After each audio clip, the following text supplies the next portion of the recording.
Good morning, Philippines! Dagos po kita sa satuyang programa niyan na pagkaaga. Asin hinangyunta ang sarong istorya, hintarayon po na makakapurti kita ng sarong inspirasyon sa segmentang niyan na Bambo Success Stories.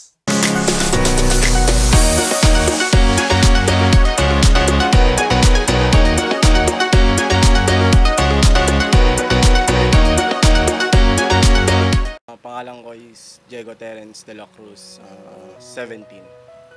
So, 17 years old ka ngayon. So, ilang taon ka nung binuksan mo ang negosyo nito? 16. 16. Nagsimula lang ito sa isang social media app at may nakita akong parang doon ako na-inspire yung mga video niya. Nagsimula rin siya sa maliit na coffee shop, tapos ngayon lumalaki na at yun, ginaya ko yun at doon ako na-inspire sa kanya. Tapos ang mga struggles na nangyari sa akin na yung pagkuha ko ng mga products, yung mga ingredients ng coffee. Tapos ayun, naglagay ako ng maliit na coffee shop sa harap ng bahay at ngayon okay na, lumalaki naman siya. Pastor Diego, ano yung naging inspirasyon mo sa pagbuo ng negosyo nito? Inspirasyon ko, magulang ko kasi may health problem and kailangan ko rin tumulong sa kanila, kaya napundar ko tong coffee shop. Ginamit ko yung pangalan ng ina ko at nagano kami sa isang app, loan app, and doon ko kinuha yung pangsimula ko ng negosyo. So, ibig sabihin, inutal mo na muna at yun ang rolling mo para sa iyong negosyo. So, kumusta naman yung unang pagbubukas mo ng negosyo nito? Unang pagbubukas ko ng negosyo ko, mahina siya eh. And maraming struggles yung pagpamimili ng mga ingredients dito and yung tag-ulan, wala pang bubong dito eh. Talagang open lang siya, and yun, pag maulan mahina rin yung bentahan dito. Struggles, yun, yung pamimili ng mga ingredients and yung mga tamang timbang ng kape, yung mga syrup na nilalagay, and kung masarap ba ito, matabang or sakto lang. So may experience ka na ba, sir, sa ganitong business or sa pagtitimpla ng mga kape ito? So paano mo ito nasimulan at paano mo natutunan? Yung sa paggawa ng kape, sariling aral ko lang siya, and wala akong aral sa labas ng pagbabarista or sariling aral.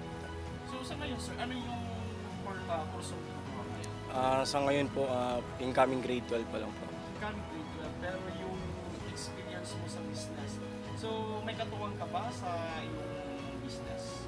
Ang katuwang ko lang dito, pamilya ko, kailangan ko rin ng suporta nila para mas lalong lumaki pa itong negosyo natin. So sa ngayon, ilang branch na ba? May branch na po ba? 2 branch na ito. Yung isa sa Panganiban Drive siya. Ang pangalan niya is Toys Cafe. Tapos yung first branch ko ito yung Noodles Cafe.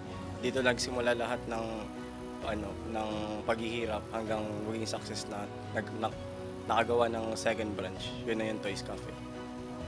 So, parehas yung minamanage mo? Parehas ko yun minamanage. Araw-araw akong pumupunta doon para makita yung gumagawa doon. At sa ngayon, may mga tauhan na ako na gumagawa doon. Very good. So, nakakapagtulong ka pa sa mga Estudyante rin. Oo. So, magandang opportunity din yan para sa mga kabataan natin ngayon. So, paano yun, sir? Di ba nag-aaral ka pa ngayon?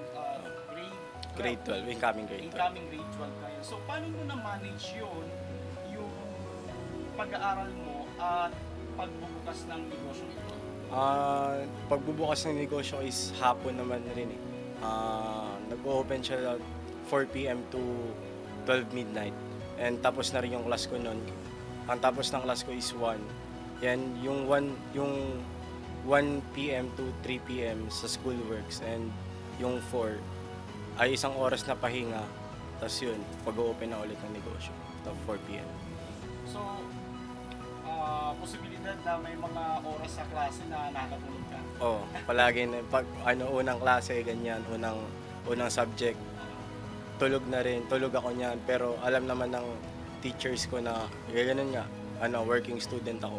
Kaya, naman nila, okay lang naman sa kanila. Puhunan ko nito is 5,000 lang. 5,000. Hanggang lumago na. Hanggang lumago siya. And yung 10,000 na yun, inutang ko lang yun. At sa isang buwan, nabayaran ko agad yung 5,000. So, sir, magkano ba ang kita mo dito? Sa arawan o lingguhan? Ang kita ko sa araw-araw, nakakahalos 4,000 rin ako. Araw-araw.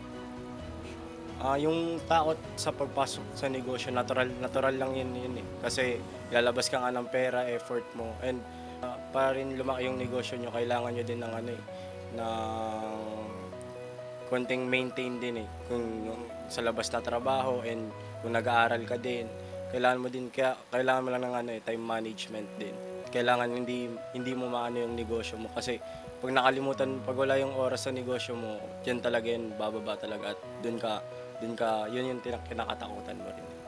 Sa ngayon ba, sir, marami ng mga bumibili, marami kang mga customers dito? Ngayon, pag tag-ulan, mahina siya eh, kasi open lang to eh. Pero pag hindi naman umuulan, marami naman tao dito. Matatagpuan nila to sa Zone 5, Sierra Madre Drive, Mayon Avenue, Naga City. Yung Nodos Cafe, and yung Toys Cafe, Panganiban, Block 4 Duplex. Ano, sir, yung mapapayo mo, especially sa mga kabataan na gusto din gayahin ang ganitong negosyo? Ang mapapayo ko lang, palagi lang silang gamitin nila yung social media upang lumaki yung negosyo nila.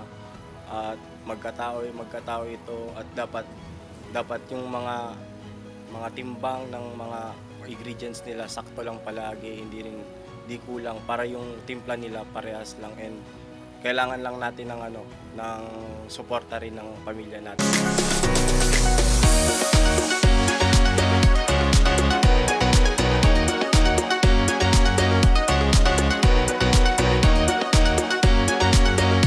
Mabalos sa satuyang mga parahinan nyog, lugod na kakuakitang kusog, asin inspirasyon sa satuyang na imbitaran na bisita, ngunyan na pagkaaga.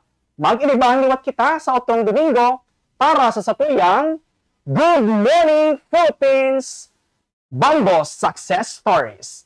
Ini po si Bongo Benji Abad para sa #1 and most trusted radio network in the country, Bongo Radio Philippines.